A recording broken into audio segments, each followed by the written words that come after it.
17:11, estamos ya para iniciar nuestra primera entrevista de esta tarde en la tercera emisión de Punto Noticias. Y hemos invitado a Diego Tello, él es experto electoral, aparte de eso maneja encuestas con la encuestadora Eureka, justamente. Vamos a iniciar entonces nuestro diálogo consultándole sobre la base de un estudio cuantitativo mediante entrevistas de un cuestionario estructurado con una duración promedio de 8 minutos, los resultados de este trabajo técnico que ha realizado Eureka. Bienvenido, Diego, un gusto saludarte. ¿Cómo estás? Muchísimas gracias, muy buenas tardes, igual a los radioescuchas y gracias por la invitación. Encantados. Efectivamente, realizamos igual en el mes de octubre y estamos ya por sacar la siguiente semana y obviamente tendrán ustedes conocimiento de unas encuestas a nivel nacional. Muchas gracias. Obviamente por el tema de las preferencias electorales, ya estamos a la vuelta de la esquina de un proceso electoral. Pero obviamente los insumos que hicimos en el tema del mes de octubre y principios de noviembre, por un tema de post-protestas, también te da una pauta de cuáles podrían ser estos candidatos que podrían inclusive lanzarse, ¿no? Y dedicar quizás este año será por el tema de los outsiders. Entonces, obviamente nosotros hicimos ya un poco el tema de la ficha metodológica de Eureka. La muestra fue de 800 casos que podían garantizar el tema de un margen de error del más o menos 3.5%, con una confianza del 95%. Lo realizamos en las provincias de Pichincha y Guayas, obviamente como dominios autorrepresentados, y el resto del país como dominios correpresentados. Una de las primeras preguntas es, ¿cómo percibe la situación del Ecuador? Y el 49%, estamos hablando del tema de post-protestas, lo percibe definitivamente mal la situación. El 12% para ellos está bien. O sea, ¿cómo considera que está la situación actual en el Ecuador? Y son datos interesantes como parte, como base, la ciudadanía. La siguiente, ¿quién es el principal responsable de la mala situación actual? Y aquí te da una perspectiva de las líneas que podría enfocarse sobre el tema de las posibles candidaturas. Y el 45%, que es la mayoría, dicen que los políticos son los principales responsables de la situación del país. En segundo lugar, lo ubican al presidente Lenín Moreno, con un tema de un 36%, al gobierno como tal en un 30%, obviamente al expresidente Rafael Correa en un 26%, la clase más rica un 17%, los empresarios un 14% y los indígenas un 4%. Estamos hablando de un tema post-protesta, ¿no? Ya. ¿Qué tan de acuerdo estaba usted con las medidas que contemplaba el decreto 883? Es la elevación de las gasolinas, ¿no? Exactamente, el 56% no estaba de acuerdo, frente a un 28% que sí estaba de acuerdo, y tienes ahí unos datos, obviamente la diferencia, en los que medianamente o no de acuerdo. Lo interesante es que de la siguiente pregunta es que el 50% sí estaba de acuerdo con las protestas encabezadas por el movimiento indígena. ¿Ya? Y el 29% no se encontraba. Los otros eran indiferentes. Exactamente, de acuerdo. Entonces te habla el tema de una aceptación interesante. Muy importante. Muy importante. Por un tema postelectoral. Ya. Entonces la siguiente pregunta, por ejemplo, ¿qué tan de acuerdo estaba usted que los métodos de control con las protestas usados por el gobierno nacional? Es decir, la represión. La represión del gobierno, y el 64% no estaba de acuerdo. Frente a todos los métodos utilizados, tema del gobierno nacional, el 18% sí estaba de acuerdo.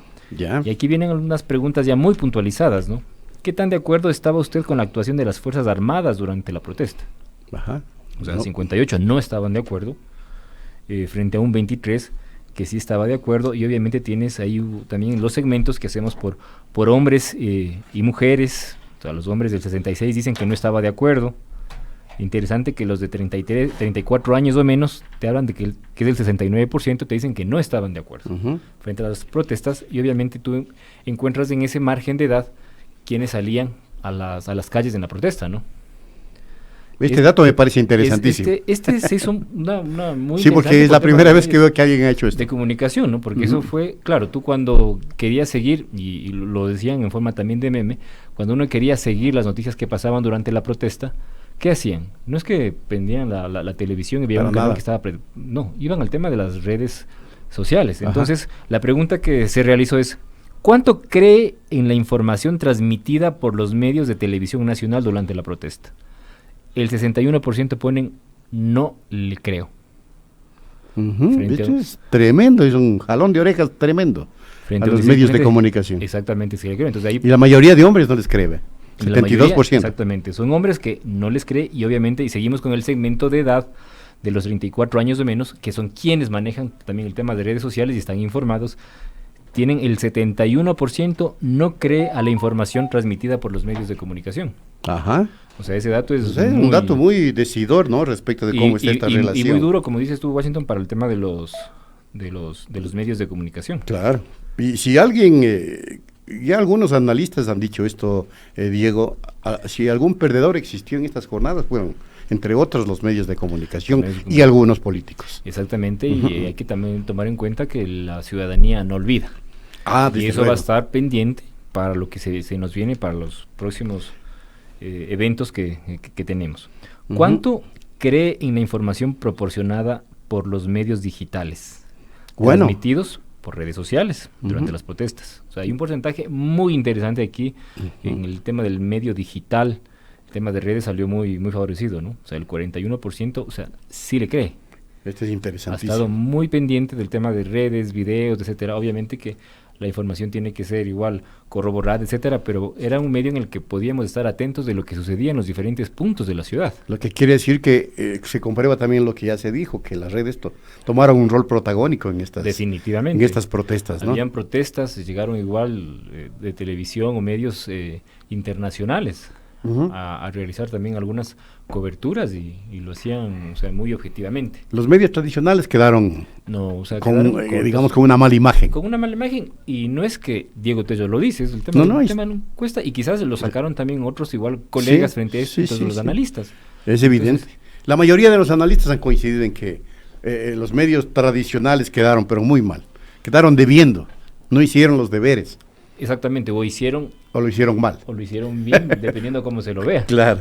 Entonces hay que ver también hay que ver que respondían a un determinado interés. Sí, o sea, ahí sí lo hicieron bien. Ahí quizás lo hicieron bien, pero en función, la gente sí percibe eso. Claro, y es evidente en la cifra anterior, ¿no? Es decir, el 61% no les cree. De manera general, y hablábamos por edades, de 34 años o menos, ese es un número elevadísimo. 71% no le cree. O sea, es muy interesante. Que es el público que más o menos, se puede decir, consume, ¿no? Claro, consume ese tipo de medios. Es un porcentaje muy alto frente al tema electoral. Correcto. A ver, vamos a la otra. Dice acá, esto es tremendo. La asamblea. Sí, claro. Dice, ¿qué tan de acuerdo está con reducir el número de asambleístas? 95% dice que sí está de acuerdo. Sí está de acuerdo en reducir el número de asambleístas. Entonces, obviamente, y eso empata con la primera...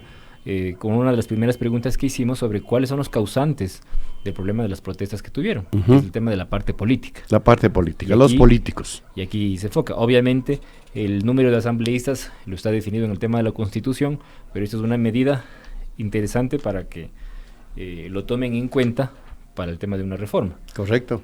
Vamos con la última pregunta, que es interesante, ¿no? Dice, el 48% no reconoce en el medio a nadie como su candidato ideal para presidente. O sea, se sienten decepcionados y quieren gente nueva. Gente nueva. Y aquí ustedes han topado algunos nombres, ¿no? Sí, por supuesto que es lo que se va a medir, inclusive ya la siguiente semana. Aquí dice 13 Rafael Correa, es decir, todavía algo le creen. Así es, ¿no? Se mantiene. Se mantiene, ¿no? Porque está Yacu Pérez, está Jaime Vargas. Y ahí tenemos la pregunta. ¿Quién considera que es el mejor candidato para presidente de la República? Aquí está, pues, ¿no? Es decir, 15 dice otros, que sería el segundo después de nadie. Sí, exactamente, los otros es la 13 suma que Correa, 1%. 7 Yacu Pérez, qué interesante, porque en otra encuesta salía Leonidas Diza con una aceptación muy interesante. Sí. Y Nebot 6 y Guillermo Lazo 5%. Entonces, aquí hay una estructura interesante. Sí, desde luego. Entonces, que sí. Mira la agrupación que tenemos frente al tema también indígena, entre que la suma de ellos... No, pues entre todos le superan a todo mundo, excepto el 48%. Claro, porque son 13. Exactamente. Entonces, le empatan a Correa. Pero obviamente aquí, o sea, quienes podrían el tema de leer, ya los números, te estás viendo que el tema del movimiento indígena puede ser un tema decisorio. Claro, frente a esto. Digamos, es un sector que se recapitalizó en imagen, ¿no? El sector indígena. Por supuesto, como sector indígena. O sea, ya tras bastidores, por más temas de los medios que hayan puesto cierta información que no correspondía, otros que sí, tú ves el tema de que el movimiento indígena tiene su propio peso. Tienes un Yacu, un Jaime Vargas, un Leonidas Diza, un indígena. Ellos lo ven así como quizás candidato podrían hacer el tema de una alianza, un binomio, y a todas las estrategias electorales que se vienen ya a la vuelta de la esquina. Es decir, se está coincidiendo con algunos otros analistas en el sentido de que la gente está buscando líderes nuevos, ¿no? Nuevas figuras. Totalmente, en el ámbito político. Nuevas figuras y ya está cansado de lo mismo. De lo mismo, y obviamente si hacemos el tema de una fotografía, una encuesta, que es la siguiente que tienes, y podemos ver... A ver, vayamos analizando. Claro, que es parte de la anterior. En esta lo que podríamos es destacar es ya el tema de candidatos que pusimos, que pudimos de alguna manera medir por el tema de los binomios. A ver, hagamos eso. Ese ejercicio, y me voy con el tema de la confianza también, quizás sobre las instituciones, ¿no? Ahora con el tema de la detención de una red que hubiera el tema del tráfico de influencias. Sí, donde está el señor Tuárez. Donde está el señor Tuárez. Entonces, y hablábamos sobre la percepción sobre la confianza de las instituciones ecuatorianas. Entonces, obviamente, y yendo con el lado negativo, pero el menos negativo, estamos hablando de las Fuerzas Armadas. Bueno, se mantienen, digamos. Se mantiene, bueno, pero o sea, la cifra no es que sea alentadora, pero es el menos malo, por así decirlo. Fuerzas Armadas con el 41%, la Fiscalía con el 62%, Policía Nacional, Contraloría General del Estado, el gobierno nada confiable, el Gobierno Nacional con un 64%, la Corte Nacional de Justicia 72%, y obviamente mira aquí aparece el Consejo Nacional Electoral con el 72%. Ya. El Consejo de Participación Ciudadana con el 80% y la Asamblea Nacional con el 83% de nada confiable como una institución del Estado.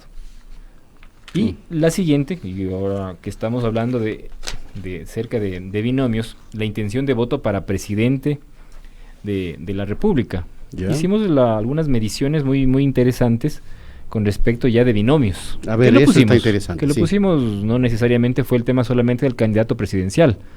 Y lo que se hizo fue hacer una medición, por ejemplo, el caso de Javier Lasso y Rafael Correa. Ya, ahí tiene 28% según veo. Tiene el tema del 28%. O sea, Jaime Nebot y Yanedi Nostroza. 18% de intención del voto. Guillermo Lasso y Fernando Villavicencio, con el 15%. Tienes Otto Sonnenholder con María Paula Romo, el 9%. Andrés Páez, Fernando Balda, Gustavo Larrea, Juanita Vallejo, Abdalá Bucaram, Víctor Hugo Erazo, Nulo Blanco. El binomio lo escogieron así para... Sí. O sea, obviamente de costa, tema de sierra, el binomio inclusive es Javier Lasso para presidente y Rafael Correa para vicepresidente por el tema de la... Sí, claro, puede ser. Está con Guillermo Lasso con alguien que se manejaba también como Fernando Villavicencio, quizás por ese sector. O sea, nombres así al azar, pero tratando ya de estructurar un relativo mapa, ¿no? Y a ver qué opina también la ciudadanía frente a eso. Entonces son datos realmente interesantes los binomios que se están ya formulando. Obviamente hay otros binomios que ya se lanzarán, vendrá el tema del mapa. Bueno, sí. Pero obviamente lo que tienes. Han sonado uno que otro. Con esa estructura que tú tienes de Javier Lasso, es cuánto puede dar el aporte en tanto los binomios durante las protestas y luego de las protestas. Entonces obviamente que luego de las protestas de ese 30 o 28% descendió al tema de un 23%. Aquí lo que hicieron es descender y subir muy, muy paulatinamente, en intervalos muy pequeños. Y te hablo del tema del binomio de Javier Lasso y Rafael Correa luego de las protestas. Exactamente. Bajaron. Todos han bajado, excepto Guillermo Lasso. Que subió a 15. Un puntito. Hace exactamente adicional, que arriba tenías los promedios, entonces tenías de 14 a 15. Obviamente en el tema de gobierno de Otto Sonnenholzer. Ya. Andrés Páez, Gustavo Larrea y Abdalá Bucaram. Y obviamente dentro de los binomios que se presentaron, ¿quiénes son los que simulación de binomios, intención de voto para presidente en una segunda vuelta, ¿no? Obviamente dentro de los que pasan a segunda vuelta son los dos primeros, y tendrías aquí un Jaime Nebot y Yanedi Nostroza con un 42.7 frente a un Javier Lasso y Rafael Correa con un 33.7%. Ya, si es que se dice esta... O sea, son escenarios que son a la fecha, y tú sabes que esto ya en el camino obviamente irán cambiando, harán nuevos actores, nuevos binomios, y la convocatoria posiblemente será ya en octubre del 2020, Y se están creando ya igual nuevos movimientos provinciales, quizás nacionales. Y están apareciendo nuevos líderes también, que podrían mover el tablero político. Es lo que están ya sustancial, ¿no? viendo la oportunidad en este proceso electoral, porque el tema de la clase política tradicional de alguna manera ya ha tenido, entre comillas, su vida útil, y es lo que yo ven. Y ahora hay a la vuelta de la esquina el tema de las reformas también electorales, que están tratando sobre el tema si van a cambiar o no la fórmula de adjudicación de escaños. Entonces, ¿cómo se va a quedar conformada la asamblea? ¿Van o no tener las circunscripciones? Bueno, todo eso está por definirse en la asamblea. ¿Y qué es lo que más conviene, Diego, a propósito? O sea, lo que más convendría no es hacer unas reformas, o sea, a meses de cumplirse lo que dice la Constitución. Las mismas reglas de juego, ya. Claro, las reglas de juego tienen que estar un año antes. Ajá. Pero ese año antes significa que están haciendo todo casi a última hora. ¿Y qué se va a jugar?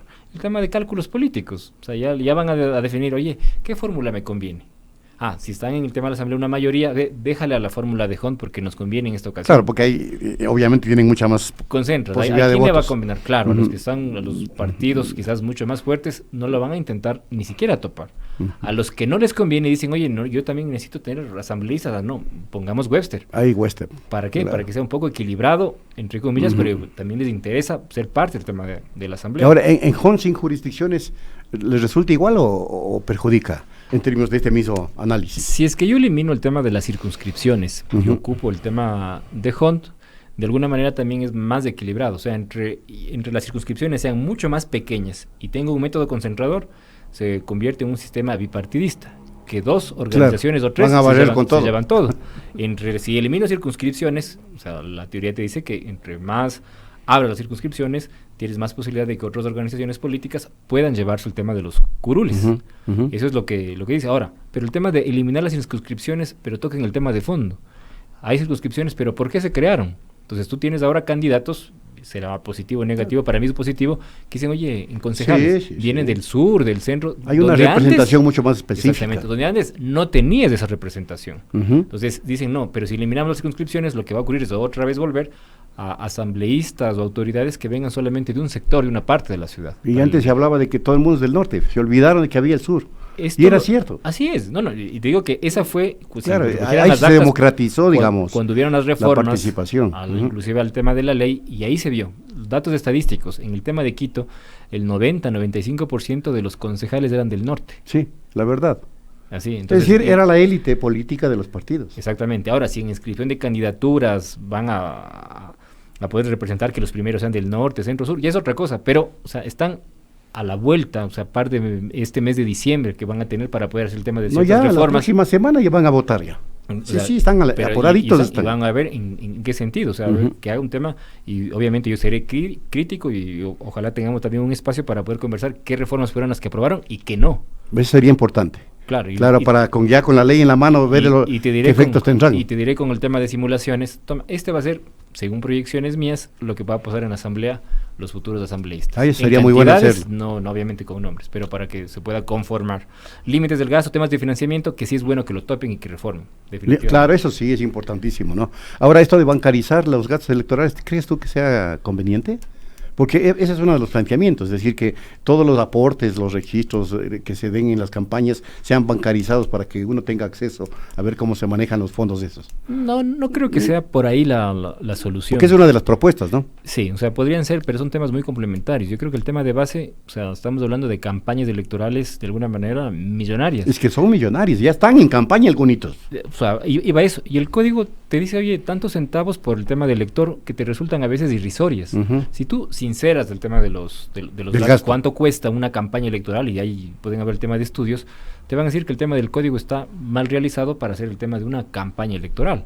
Si tú sinceras, y ahora sí, entremos con los temas complementarios, cuál es el monto, origen y destino, el tema bancarizado, la contabilidad estricta, el tema de un funcionario que esté permanentemente, o sea, de acuerdo, pero nadie te va a decir las precampañas que están haciendo que se sancione.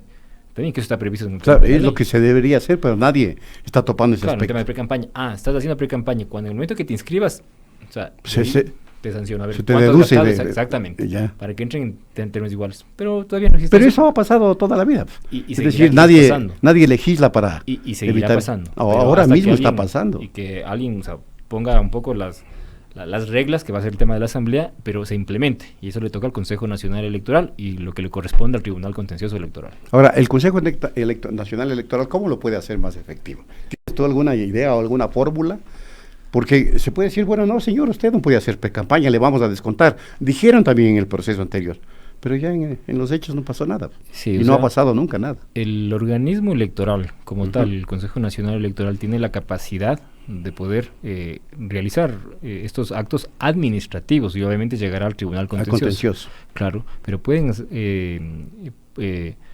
realizar estos actos de pre-campaña y pueden ser sancionados. Y obviamente restar sobre lo que le corresponda en el momento en que ya se inscriba como candidatura y sea candidato. Efectivamente lo puede realizar. Otra cosa es que lo haga. Que lo haga, ¿no? O sea, tienes todo el aparataje normativo para que lo haga el tema del Consejo Nacional Electoral. Y como te digo, ya empiezan ya temas de pre-campaña que uno ya los puede estar viendo. No, pues, este pasado fin de semana más ya pudimos ver cómo hay alguien que está ahí en campaña, pero de lleno. En el tema sistema informático, en este último proceso existieron denuncias gravísimas de los propios miembros del Consejo, del vicepresidente, del señor Verde Soto, y ahí quedó. O sea, sí, parece que hubo algo raro, pero nadie dice nada. ¿Cómo se legisla eso? O sea, pero no hay cómo legislar. ¿Cómo lo ves? En un tema de un cuerpo colegiado, que tú tienes una mayoría y una minoría. Claro, pero hay el vicepresidente nada más y nada menos que dice que todo está mal, pues. Claro, pero como vicepresidente también es el tema de un voto. Tú tienes 5 personas ahí son y son 3-2. Ahora, obviamente se han hecho igual estudios, entiendo, no sé si lo van a hacer el tema de una auditoría. Hubieron algunas irregularidades, quizás no como sistema informático, pero sí hubieron algunas irregularidades de procedimientos en ciertas provincias, y una de esas fue el tema de los ríos. Los ríos. Y fue grave. Ahí es donde se entra la denuncia, Pita. Fue grave. Pero entonces por eso le sancionaron también. Exactamente, pero no entran más a detalles. Ahora entiendo que se puso el tema de juicio político también. Sí, por esa causa, entre otras. Exactamente, entre otras. Hay que ver qué es lo que sucede, y lo que hablábamos, o es notorio en el tema también de los medios, ¿no? De este grupo que tenía... que le cogieron igual a un alto funcionario del CNE en el tráfico de influencias. Ya voy a acordarme el nombre. Y es de Loyo, me parece que es del Director Nacional de Procesos Electorales, nada menos. Entiendo que la esposa de él trabaja en la delegación de Pichincha como la directora de Talento Humano. Sí, por ahí. Entonces, hoy vi algunas entrevistas y obviamente dan luz a eso. Entonces tú ves eso, unas irregularidades que están ocurriendo en el ente electoral, que es el emanado para dar una transparencia de todo el proceso. Ahora, si se da el juicio político en pleno proceso, la cosa se le va a poner complicado al CNF, porque si le destituyen a la presidenta, ver, ahí hay un cálculo. ¿Cuál es el órgano regular? Tú sabes, sube el tema del vicepresidente, harán el tema de una nueva elección quizás, subirá el tema de los suplentes que lo tienes. Pero tienen que hacer una nueva elección de presidente. Tienen que hacer el tema de una nueva elección de presidente. Tendrán que hacer es un cuerpo colegiado. Es un cuerpo colegiado. Tendrán que hacer una nueva elección. Tienen que conseguir una nueva mayoría. Una nueva mayoría, y ahí se nombrará presidente o presidenta. El gran problema es que el alcance le van a hacer para los tres, para Acero y para ¿cómo se dice el otro? El de la mayoría. Sucede Cabrera. Y Estela Acero. Le van a hacer un alcance para que el juicio sea para los tres. Es decir, le van a bajar la mayoría para poner otra. Esperemos que suceda. ¿Y cuáles son los suplentes? Pues exacto. Me parece que es Nájera, Andrés León, uno de ellos. Tendrá un nuevo CNE. Bueno, esperemos para que entren también con nuevos bríos, hagan una nueva planificación, etcétera, pero porque se vio empañado el tema del proceso electoral. En las elecciones seccionales. Denuncias muy graves. Muy graves, y obviamente en unas elecciones seccionales. Ahora entiendo que están o quieren contratar un nuevo sistema informático, están realizando una ingeniería, etcétera. No conozco los detalles, pero obviamente ya será el organismo electoral que pueda igual indicarnos cuáles son las acciones que están tomando, y no exista ni lugar a duda del que el proceso electoral que se viene, que es un tema general de presidente, vicepresidente, parlamentarios andinos, asambleístas, sea muy transparente. Y va a ser trascendente lo que se viene en el 2021. Bueno, gracias, Diego. Espero contar contigo para la próxima para hacer ese análisis. Seguro que luego sí, de las reformas. Unas nuevas encuestas que saldrán ya esta semana y que te las daré llegar. Encantado. Gracias. Diego Tello, experto electoral y también parte de Eureka, una encuestadora que ha hecho estudios interesantes y que estará también informándonos en una próxima oportunidad. Hacemos la pausa, amigas y amigos. Punto Noticias. Un noticiero para usted.